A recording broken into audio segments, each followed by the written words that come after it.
Hi. ഇന്ന കാരണങ്ങൾ കൊണ്ട് എനിക്ക് ഈ ബന്ധം തുടരാൻ താല്പര്യമില്ല. എത്ര പറഞ്ഞിട്ടും നിനക്കത് മനസ്സിലാകുന്നില്ലെങ്കിൽ പിന്നെ എങ്ങനെ ഈ റിലേഷൻ മുന്നോട്ട് കൊണ്ടുപോകും? അതുകൊണ്ട് ഞാൻ പിന്മാറുന്നു. കാരണങ്ങൾ പറഞ്ഞ് പിന്മാറുക, അല്ലാതെ പറ്റിക്കാൻ നടക്കരുത്. അപ്പുറത്തെ സൈഡിലുള്ള ആൾ നിങ്ങൾ പറയുന്ന പ്രശ്നങ്ങൾക്ക് ഒരു പക്ഷേ നിങ്ങളെ ടോക്സിക് എന്ന് വിളിച്ചേക്കാം, അല്ലെങ്കിൽ സംശയരോഗിയാക്കിയേക്കാം. എന്തു വേണമെങ്കിലും പറഞ്ഞോട്ടെ, എന്തു വേണമെങ്കിലും വിളിച്ചോട്ടെ.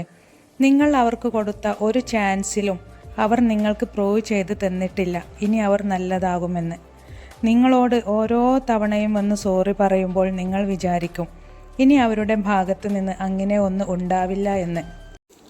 അവരുടെ പ്രോമിസ് പറയലിൽ നിങ്ങൾ വിശ്വസിച്ച് വീണ്ടും വീണ്ടും വീണ്ടും ചാൻസ് കൊടുക്കും. എന്നാലൊന്നും അവർ ഒരിക്കലും നന്നാകാൻ പോകുന്നില്ല. ഇതുവരെ അവർ എങ്ങനെയായിരുന്നോ അതുപോലെ തന്നെയാണ് ഇവിടുന്ന് അങ്ങോട്ടും. ഇനി ഞാൻ അങ്ങനെ മറ്റൊരാളുടെ അടുത്ത് പോകില്ല. നീയാണ് സത്യം. നീ എന്നെ കൈവിടല്ലേ. നീ ഇല്ലാതായാൽ എനിക്ക് ലോകം തന്നെ ഇല്ലാതാകും. പ്ലീസ് പ്ലീസ് പ്ലീസ് എന്നൊക്കെ പറഞ്ഞ് നിങ്ങളുടെ കാൽക്കൽ വീഴും.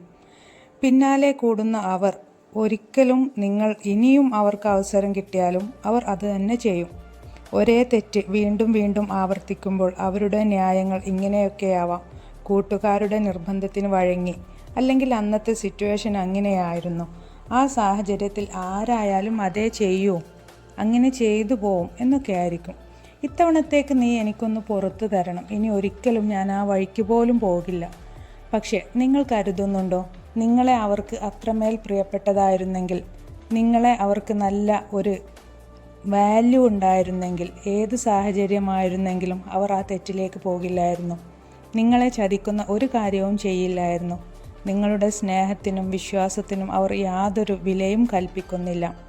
നിങ്ങളോട് അവർക്ക് യാതൊരു മാനുഷിക പരിഗണനയും ഇല്ല. അവരത് കാണിക്കുന്നുമില്ല. ഒരിക്കൽ ചതിച്ചവർക്ക് അവസരം കൊടുത്തിട്ട് വീണ്ടും ചതിക്കുകയാണെങ്കിൽ അതവർ തുടർന്നു കൊണ്ടേയിരിക്കും. ചിലർ മക്കളെ ഓർത്ത്, വീട്ടുകാരെ ഓർത്തൊക്കെയും എങ്ങനെയെങ്കിലും ഇവരോടൊപ്പം പിടിച്ചു നിൽക്കും. വീണ്ടും വീണ്ടും ജീവിക്കുന്നത് ഒക്കെ ശരിയാണ്. കുറച്ചൊക്കെ അവനവൻ്റെ കാര്യം കൂടി ഓർക്കുക. അല്ലാതെ കരഞ്ഞോണ്ടിരുന്നതുകൊണ്ട് ഒരു കാര്യവുമില്ല. അവനവനെ റെസ്പെക്റ്റ് ചെയ്യാൻ പഠിക്കുക. അവനവന് വേണ്ടി ജീവിക്കുക. By motivation Malayalam.